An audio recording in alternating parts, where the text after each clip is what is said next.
திருவண்ணாமலை நினைத்தவுடன் முக்தி இல்லையா? நம்ம எல்லோருக்கும் மிகவும் பிடித்த சிவபெருமானை வணங்குபவர்கள், சைவத்தில் இருக்கிறவங்களுக்கு திருவண்ணாமலையை வாழ்நாளில் ஒரு முறையாவது நான் போய் தரிசனம் செய்ய மாட்டோமா அப்படின்னு நினைக்கிறோம். வெளிநாடுகள்ல இருந்து நிறைய பேர் வந்துகிட்டே இருக்கிறாங்க திருவண்ணாமலையை நோக்கி. ஆன்மீகத்துல அடுத்த நிலைக்கு போகணும், எனக்கு முக்தி கிடைக்கணும், ஞானம் கிடைக்கணும் அப்படின்னா எவ்வளவு பெரிய யோகியாக இருந்தாலும் திருவண்ணாமலை வந்தவங்களா தாங்க இருப்பாங்க. இப்போ இந்த திருவண்ணாமலைக்கு ஏன் இந்த அளவுக்கு விசேஷம் அப்படின்னா, நிறைய ஜீவ சமாதிகள் திருவண்ணாமலையில சுத்தி இருக்கு. ரமணாசிரமம் நம்ம எல்லோருக்கும் ரொம்ப தெரிஞ்சது, மிகவும் பிடித்தது. ரமணர் திருவண்ணாமலையில் இருக்கிறவங்க நிறைய பேருக்கு தெரிந்தும் தெரியாமலும் இருக்கக்கூடிய அற்புதமான பெண் சித்தர் வாழ்ந்த ஒரு பூமி, நிறைய அற்புதங்களை செய்தவங்க அப்படின்னு சொல்லுவாங்க. அம்மணி அம்மன் அப்படின்ற ஒரு பெண் சித்தர் உங்கள சில பேருக்கு தெரிந்திருக்கலாம், சிலருக்கு தெரியாமலும் இருக்கலாம். யார் இவங்க அப்படின்னா, இப்பவே பாருங்களேன், ஆன்மீகத்துல பெண்கள் வர்றதுன்றது கொஞ்சம் குறைவு தான் இல்லையா? அதுவும் அந்த காலத்துல ஒரு 17ஆம் நூற்றாண்டுலேயே தேவியின் மறுபிறவி எடுத்து மனிதராக வாழ்ந்து அவர்களுடைய கதையை சொல்லும்போது 2 விதமான கதை இருக்கும். அவங்க ஒரு குடும்பத்துல பிறந்தாங்க, 3ஆவதோ 4ஆவதோ ஒரு பெண் பிள்ளையாக இவங்க பிறந்தாங்க. இவர்களுக்கு திருமணம் செய்யணும் அப்படின்னு பேசிட்டு இருக்கும் பொழுது அவர்களுடைய ஒரு உறவினர் பையனுக்கு இவங்களை திருமணம் செய்து கொடுக்கலாம் அப்படின்னு பேச்சுவார்த்தை நடந்து கொண்டிருக்கும் பொழுது அவங்க அம்மா அப்பா கிட்ட சொல்லுவாங்க, எனக்கு திருமணம் வேண்டாம் அப்படின்னு சொல்லுவாங்க. ஆனா அவங்க பெற்றோர்கள் அதை கேட்காம திருமண ஏற்பாடுகளை செய்வாங்க. அவங்க வீட்டில இருந்து கிளம்பி நேரா போய் என்ன செய்யறதுன்னு தெரியாம ஒரு குளத்துல விழுந்துருவாங்க. குளத்துல இவங்க விழுந்ததை தெரிஞ்சுக்கிட்டு அவங்களுடைய பெற்றோர்கள், என் குழந்தைய காணுமே, என்ன பண்றது, அட்லீஸ்ட் சடலமாவது மேல வருமா அப்படின்னு அவங்க முழுக்க வெயிட் பண்ணிட்டு இருக்கும் பொழுது 3 நாள் கழித்து தண்ணிலிருந்து அவங்க வந்தாங்க அப்படின்னு சொல்லுவாங்க. அவங்க அந்த தண்ணிலிருந்து வருந்தவுடன் அவங்க சொன்ன வார்த்தை, எனக்கு சிவபெருமான் நிறைய விஷயங்களை கற்றுக் கொடுத்துருக்காரு, என்னுடைய வேலை வேற, இந்த பிறவியின் நோக்கம் வேற அப்படின்னு அவங்க சொன்னாங்க அப்படின்னு சொல்லுவாங்க. இன்னொரு வகை என்ன சொல்லுவாங்கன்னா, அவர்களுக்கு திருமணம் முடிஞ்சிருச்சு, திருமணம் முடிந்த பிறகு கணவர்கிட்ட சொல்லும் பொழுது கணவர் ஒத்துக்கல, என்னை ஆன்மீக வாழ்க்கைக்கு நான் செல்வதற்கு கணவர் எனக்கு ஒத்துழைப்பு கொடுக்கவில்லை என்பதால் குளத்துல விழுந்து அவங்க தன்னுடைய உயிரை மாய்த்து கொள்ள போயிட்டாங்க. அப்புறம் மறுநாளே அவங்க வெளியே வந்துட்டாங்க அப்படின்னு இருவேறு கதைகள் இருந்தாலும் இன்றைக்கும் வாழ்ந்து கொண்டிருக்கிற அற்புதமான சித்தர் அம்மணி அம்மன் சித்தர். இவங்க என்னெல்லாம் செஞ்சிருக்கிறாங்க அப்படின்னா, இந்த குளத்துல இருந்து இவங்க எழுந்து வந்த நாள் முதல் அவங்க அந்த மண்ணை அள்ளி கொடுத்தாலே நிறைய நோய் குணமாயிருச்சு அப்படின்னு சொல்றாங்க. அவங்க நிறைய அஷ்டமா சித்துக்களை பெற்றவர்களாக அவங்க இருந்திருக்காங்க. அப்ப இறைவன் ஒரு நாள் அவங்க கிட்ட சொல்லி, இந்த பிறவி, உன்னுடைய இந்த பிறவியின் வேலை என்னன்னா திருவண்ணாமலை கோபுரம் கட்டுறது அப்படின்னு சொல்லியிருக்காரு. அப்போ அம்மா சொல்றாங்க, என்னால எப்படி ஒரு கோபுரம் கட்ட முடியும், அதுவும் எவ்வளவு பெரிய ஒரு ராஜ நிலை, ராஜ கோபுரம், நான் அதை எப்படி செய்ய முடியும் அப்படின்னா, நீ அனைத்து அன்பர்கள்கிட்டயும் நன்கொடையாக பெற்று இதை செய்ய அப்படின்னு சொல்றாங்க. அம்மாவும் நிறைய பேர்கிட்ட நன்கொடை பெற்று ஒரு ராஜகோபுரத்தை கட்டுறாங்க. அந்த மாதிரி ஒவ்வொருத்தர்கிட்டயும் அவங்க பிக்ஷை கேட்கும் பொழுது ஒரு செல்வந்தர் திருவண்ணாமலையில கொடுக்க மாட்டேன் அப்படின்னு சொன்ன பிறகு, என்னிடம் பணம் இல்லை உனக்கு தருவதற்கு அப்படின்னு சொன்ன பிறகு அம்மா சொல்றாங்க, உங்க வீட்டுல இவ்வளவு பணம் வச்சிருக்க அப்படின்னு சொல்றாங்க. அவருங்க எவ்வளவு பணம், எவ்வளவு நாணயம் சொன்னாங்களோ, இவர் வீட்டுக்கு போய் பார்த்தா அவ்வளவு நாணயமும் பணமும் அவர்கிட்ட மிக சரியாக இருந்துச்சு. அதனால அந்த செல்வந்தர் அம்மா காலில் விழுந்து அம்மா கேட்ட பணத்தை அப்படியே கொடுத்துட்டாங்க அப்படின்னு சொல்லுவாங்க. ஒவ்வொரு கிட்ட இருந்தும் அவர்கள் பிக்ஷையாக பெற்று ராஜகோபுரத்தை கட்டிட்டு இருக்காங்க. அப்போ ஒவ்வொருத்தர்கிட்டயா கட்டிட்டு இருக்கும் போது ஒரு கட்டத்துல சுத்தமாக பணம் இல்லை அப்படின்னு ஒரு நிலை வரும் பொழுது அவங்க மைசூர் மகாராஜாவை பார்க்கறதுக்கு போறாங்க. அப்போ வாயில்ல இருக்கக்கூடிய வாயிற்காப்போன் அவங்கள தடுத்து நிறுத்திடுறாரு. உள்ள மகாராஜா வேலை நிமித்தமாக இருப்பதால் உங்களை அனுமதிக்க இயலாது அப்படின்னு சொல்லிடுறாரு. அதுவும் இல்லாம இவங்க அணிந்திருக்கக்கூடிய உடை, இவர்கள் பேசும் விதம் இவங்க ரொம்ப ஏழ்மை நிலையில இருக்கிறாங்க, அதுவும் உதவி கேட்டு வந்திருக்காங்க, அதனால இவங்களை மகாராஜா கிட்ட அனுப்புவதற்கு அந்த வாயில்ல இருக்கிறவருக்கு மனம் இல்லாததுனால நீ இங்கே உட்காருமா அப்படின்னு சொல்லிடுறாரு. அதே நேரம் உள்ள அரண்மனையில அரசவை கூட்டம் நடந்துட்டு இருக்கிற ஒரு இடத்துல மகாராஜாவுக்கு பக்கத்துல மந்திரிகளுடன் பேசி கொண்டிருக்கும் பொழுது ஒரு அம்மா அங்க நிக்கிறாங்க. அப்போ அந்த ராஜா கேட்கிறார், நீ யாருமா, நீ எப்படி உள்ள வந்த அப்படின்னு சொல்லிட்டு.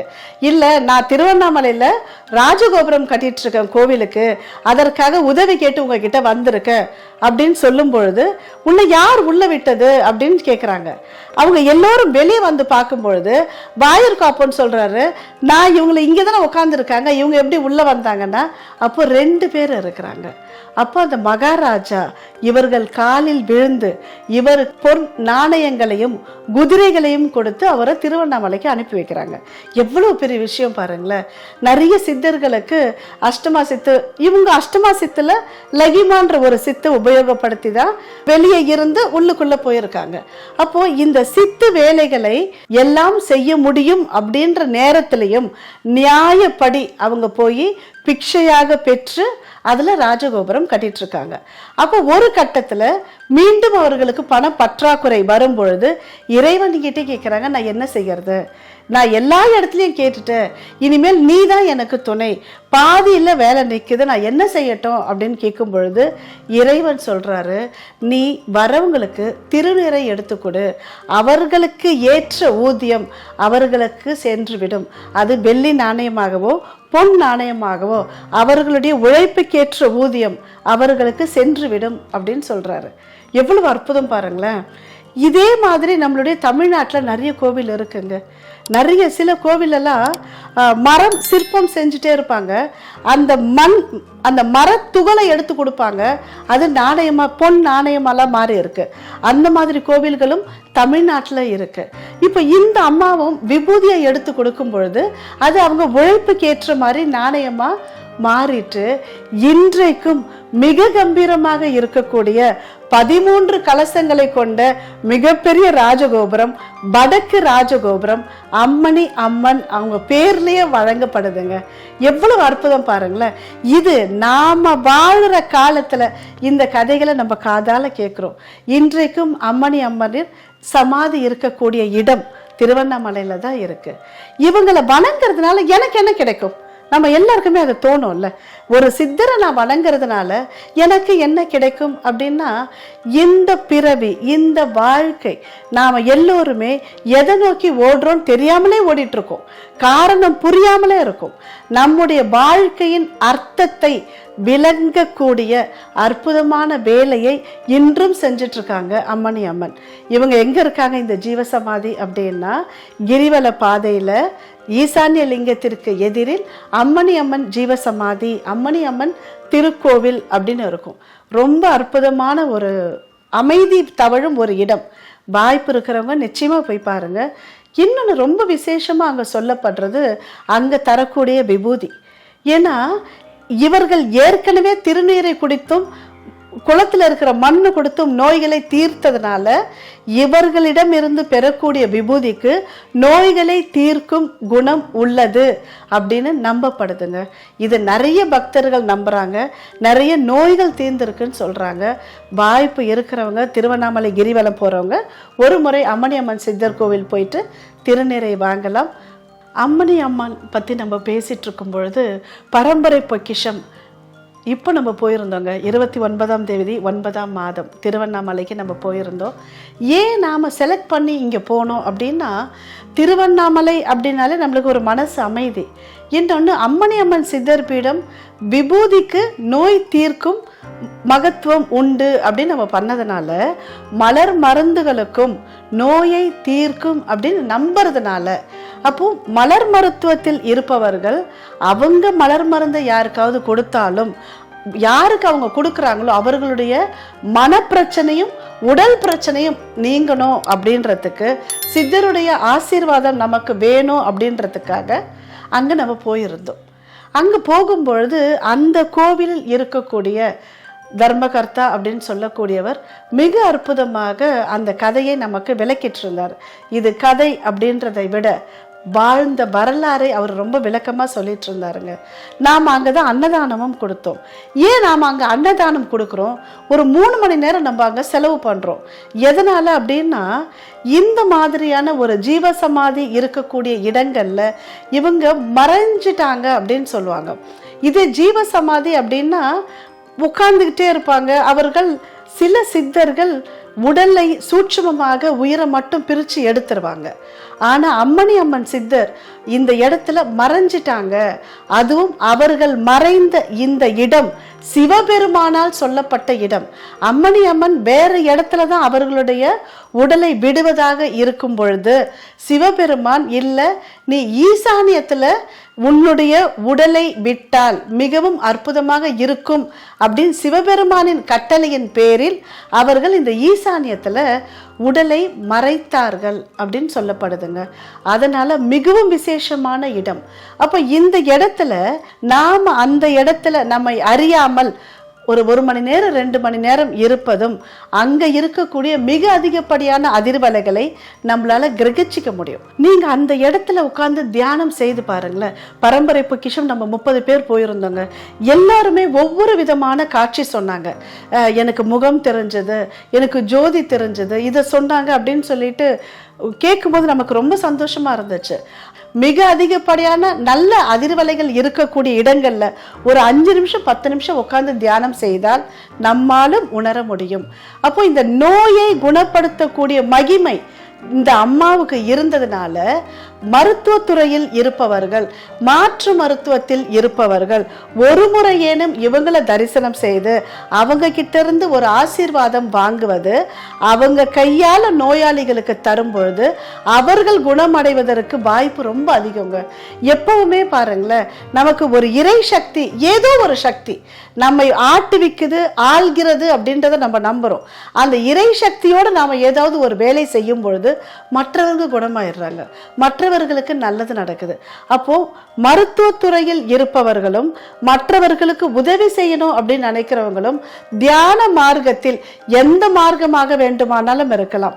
தியானத்தில் இருப்பவர்களும் யோக முறையை இப்பதான் நான் ஆரம்பிச்சிருக்கேன்னு சொல்றவங்களுக்கும் அஷ்டமா சித்தில ஏதாவது ஒரு சித்தி எனக்கு கிடைக்காதா அப்படின்னு முயற்சி செஞ்சுட்டு இருக்கவங்களும் ஒரு முறை அம்மணி அம்மன் சித்தர் பீடம் வந்து பாருங்க. திருவண்ணாமலையில் நம்ம நிறைய பேர் கிரிவலம் போயிட்டே இருக்கோங்க. அதுவும் இப்பெல்லாம் பாருங்களேன், எல்லா பௌர்ணமிக்கும் லட்சக்கணக்கில் கிரிவலம் போயிட்டே இருக்காங்க.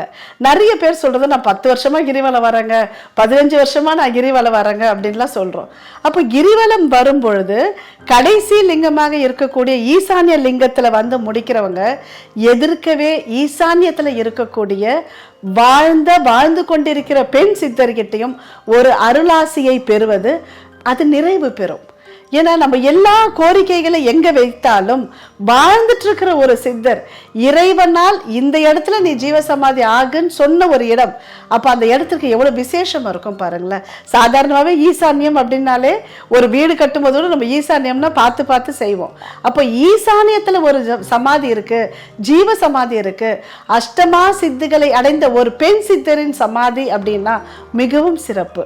அப்போ கிரிவலம் வருபவர்கள் ஈசானிய லிங்கத்தை தரிசனம் செய்த பிறகு அப்படியே நீங்க எதிர்க்க பார்க்கிற அம்மணி அம்மன் சித்தர் பீடத்திலையும் 5 நிமிடமாவது வந்து ஒரு தியானம் செய்து உங்களுடைய கிரிவலத்தை நிறைவு செய்தால் நிச்சயமாக உங்களுடைய வாழ்வில் மிக நல்ல மாற்றங்களை எதிர்பார்க்கலாம். வாழ்வில் மிக நல்ல மாற்றங்கள் கிடைப்பதற்கு வாய்ப்பு ரொம்ப அதிகங்க. நீங்க ட்ரை பண்ணி பாருங்களேன், நிச்சயமாக. ஏன்னா நாங்க இப்ப போகும்பொழுதும் ஒவ்வொருத்தர் சொன்னதும் ரொம்ப ஆச்சரியமா இருந்துச்சு. நாங்க கிளம்ப கூட இல்லை, அதுக்குள்ள ஒரு அம்மா சொன்னாங்க, எனக்கு வேலைக்கு நான் ட்ரை பண்ணிட்டு இருந்தேன் ஆனா மெசேஜ் வந்துருச்சு அப்படின்னு காமிக்கும் பொழுது நம்பர் தான் நம்மளுக்கு ஆச்சரியமா இருந்தது. ஏன்னா இந்த உலகத்துக்கு தேவை வேலையும் பணமும் கூட இல்லையா?